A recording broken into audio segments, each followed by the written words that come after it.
எல்லாரும் நல்லா இருக்கீங்களா? எங்கள் வீட்டு வாசலில் எவ்வளோ அழகாக பூத்துட்டு இருந்த என்னுடைய கனகாமர செடி வந்து இப்போ ரொம்பவே ஒரு மாதிரி காஞ்சு போய் டல்லாகிடுச்சு பாருங்கள். இதை பார்த்த உடனே எனக்கு வந்து ரொம்ப கஷ்டமாயிடுச்சு மனசுக்கு. ஏன் இந்த அளவுக்கு இந்த செடி காஞ்சிச்சு அப்படின்றதே எனக்கு தெரியவே இல்லை. ஆனால் இந்த செடி இவ்வளோ நாள் இருந்துச்சு. கீழே செடி அந்த மாதிரி விதை வந்து ஒரு செடி கூட முளைச்சதே இல்லை. நான் ரொம்ப கஷ்டப்பட்டேன் அந்த செடியை பார்த்துட்டு. அதுக்கப்புறம் பக்கத்தில் இருக்கிற இடத்த வந்து க்ளீன் பண்ணும்போது பார்த்திங்கன்னா, அந்த செடியிலேருந்து விதை வந்து ஒரு செடி வந்து வளர்ந்துருந்துச்சு. அதை பார்க்கும்போது உண்மையிலே எனக்கு ரொம்ப சந்தோஷமாக இருந்துச்சு.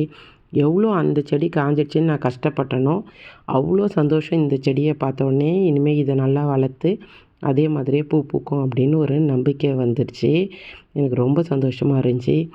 சரி, ஒரு சின்ன சின்ன கஷ்டத்துக்கு அப்புறமும் ஒரு சின்ன சின்ன சந்தோஷம் வரும் அப்படின்னு ஒரு சின்ன நம்பிக்கை இருக்குது. உங்களுக்கு என்னுடைய வீடியோ பிடிச்சிருந்தா லைக் பண்ணுங்கள். செடி பிடிச்சிருந்தா கமெண்ட் பண்ணுங்கள்.